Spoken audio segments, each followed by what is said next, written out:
You never know when some catastrophe might happen. You can wake up in the morning just like every other morning, and before the day's through, a major calamity strikes. Hello, folks. I'm Steve Gilley, along with Rod Mullins, and on today's episode of Stories, we'll tell you the story of the biggest earthquake to hit Appalachia in the past 200 years. You're listening to Stories, a history of Appalachia. Steve, now would be probably the most appropriate time to use the Boy Scout motto, be prepared, because you never know. Yeah, you never know when something like this is going to happen. And we've talked about some terrible things that have happened on here on Stories, like the Buffalo Creek disaster when the earthen dam supposedly broke loose there from Pittston and it flooded all that valley down through there. The Saltville disaster that happened right before Christmas. So, I mean, there's all of these different things that have happened, and we kind of lull ourselves into thinking sometimes that, nothing like that's going to happen to us, even though we live in the mountains and we're protected. And we hear about all these things out on the West Coast and other places in the world of that can't happen here. Folks, it can happen here. You need to listen to this and find out it can happen at any time. And there's an interesting theory about that, too, which we'll touch on toward the end of this podcast as well. But in any event, May 31st, 1897, started out like any other day in Pearisburg, Virginia.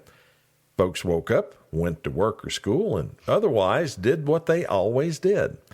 Now, there'd been some odd things, Rod, happening over the last several days, though. For a week or so, people throughout Giles County had been hearing odd noises as they went about their lives. Like the sound of distant artillery shells or odd rumblings from the ground, things they'd never heard before. But like most folks then and now, they just simply ignored those odd sounds and went about their business. Well, it was a day for court at the Giles County Courthouse. Attorney Sam May was trying a case that day, appearing before Judge Jackson, who was holding circuit court. At about 1:50 p.m. that afternoon, both Attorney May and Judge Jackson had their worlds almost literally turned upside down. It was at that moment that the biggest earthquake to occur in the United States since the New Madrid earthquake struck, with a magnitude between 5.6 and 6 on the Richter scale, and centered near the courthouse in Pearisburg. The ground suddenly swayed violently. Bricks started falling out of the chimney on the top of the courthouse building, raining down on the roof so fast and so hard that Judge Jackson immediately left the building along with Attorney Sam May and all the other barristers in attendance. And Rod, when I say left the building, it wasn't in any orderly fashion either. The judge summarily adjourned court, jumped over the bar, and ran out of the courtroom as fast as his legs would take him. The lawyers, their clients, clerks, and spectators not far behind. Now, this was the scene all over the town and in other towns throughout Southwest Virginia. In Wytheville, for example, people were panic-stricken, running from their houses with chimneys cracked and knocked out of plumb.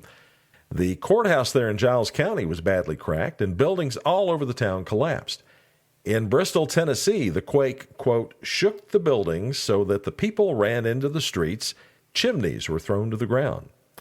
In Pulaski, chimneys were shook down. Now, this became a common theme throughout all the reports of damage from the quake. Quote, greatly alarming the citizens who rushed from their houses and places of business. In Big Stone Gap and Gate City, it was reported that a severe earthquake shock, even houses were shaken. Clocks stopped and furniture was jostled about. Well, the earthquake even triggered an avalanche, causing rocks to rain down on a railroad, causing the derailment of a freight train. Similar reports came from Bluefield, Radford, Knoxville, Jonesboro, Raleigh, Charlotte, and dozens of other communities. So this was definitely a major event. Reports of the earthquake being felt came from as far away as South Carolina, Kentucky, and Ohio. And as usual, and it usually happens in an event of this kind, rumors started to fly, didn't they, Steve? They did. Now, you see, nowadays, Angel's Rest is a popular part of the Appalachian Trail. From the mountain, you can look out and see the New River below, as well as the town of Pearisburg. Not too far from the mountain is Mountain Lake, the only natural freshwater lake in Virginia, discovered by Christopher Gist in 1751, and, Rod, the location of the Mountain Lake Hotel, one of two locations for the filming of the movie Dirty Dancing. Well, in 1897, those two attractions were better known for the supposed damage the earthquake had done to them. According to fast-spreading rumors, the quake caused a crack to open up on Angel's Rest Mountain, leading to fears that the mountain could collapse on the town below. At the same time, folks began telling each other that all the water in Mountain Lake had drained away, just like the water in countless springs had done right after the quake. Now, neither rumor was true, but for weeks afterwards, newspapers throughout the region had to repeat those assurances to a nervous population fearful of the worst. Aftershocks continued for a few weeks after the main earthquake, each time causing panic but little damage. And folks continued to hear those low, rumbling sounds for quite a while after that. Now, there have been earthquakes in the area since then, but only one rivaled the quake of 97. In August of 2011, an earthquake measuring 5.8 on the Richter scale struck 40 miles northwest of Richmond with much less panic and much less damage due to modern building techniques and modern communications. But that's not to say it didn't rattle some nerves along the way, did it, Steve? Oh, of course not. These things always rattle nerves, but I don't think you had people running out of the buildings as bricks rained down on top of them. You know? No, but truthfully, I will tell you of a couple of things that did happen. When that earthquake happened back in 2011, my wife was in one of the buildings out on the campus at UVA Wise. Mm-hmm. They felt the building sway just a little bit.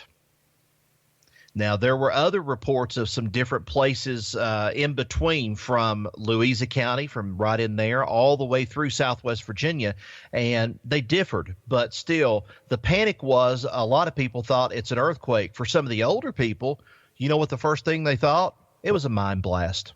Yeah, being in Southwest Virginia, I certainly could see that. Yeah, well, a lot of people, I mean, that's what they grew up around, you know, feeling the rumble of the ground. Some people would say, just a mine blast, nothing to worry about. So, you know, some people might have had a little bit of a, I guess it couldn't happen here, protectionist sort of thing attitude then at that point. Yeah, that's true. By the way, Rod, here is an interesting theory from an Appalachian State geophysicist, Dr. Scott Marshall. He says that all the quakes we've seen here in Appalachia, including the one in 1897 and the one in 2011, are just, I guess you could call them aftershocks of the 1811, 1812 New Madrid monster quakes. Wow. It seems that Dr. Marshall believes that those massive earthquakes back then created shifts in stability in the rocks that make up the Appalachian Mountains, leading to those persistent aftershocks even 200 years later. Think about that for a few minutes.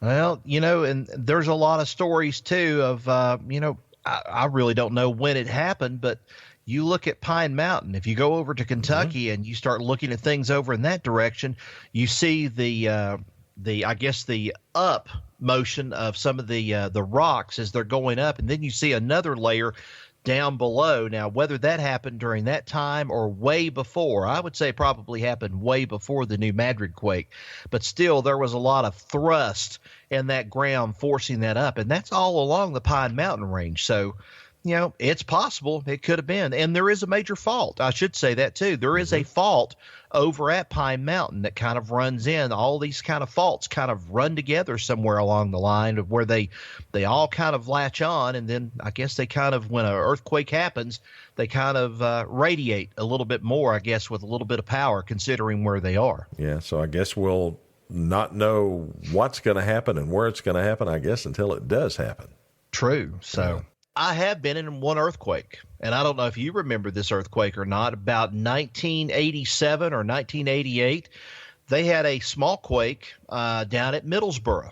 Yeah, I remember hearing about that. Now, I don't remember feeling it or anything like that, but yeah, I remember hearing about that. I remember feeling it because at the time I was working at the local radio station there in Big Stone Gap, and somebody said, "Where was the explosion?" They called into the station and said, "Where was the explosion?" And I have no idea, but I did feel something that rumbled, and then it wasn't long after that. Here went the teletype, and the teletype went crazy. It said, "We've experienced, a small earth tremor or earthquake and they had at least pinpointed it down somewhere near about Corbin, somewhere around Middlesboro at that time. And it was a small one, but you still felt it, especially up the valley through there. Wow. Well, that's the story of the Great Appalachian Earthquake of 1897. Another of the stories that make up the history of this place we call home. Thanks for listening. You can subscribe to Stories on Apple Podcasts, Stitcher, Google Play, or on your favorite podcast app. We're on Twitter at Story Appalachia and on Facebook at Stories of Appalachia. Till next we meet, so long, everybody.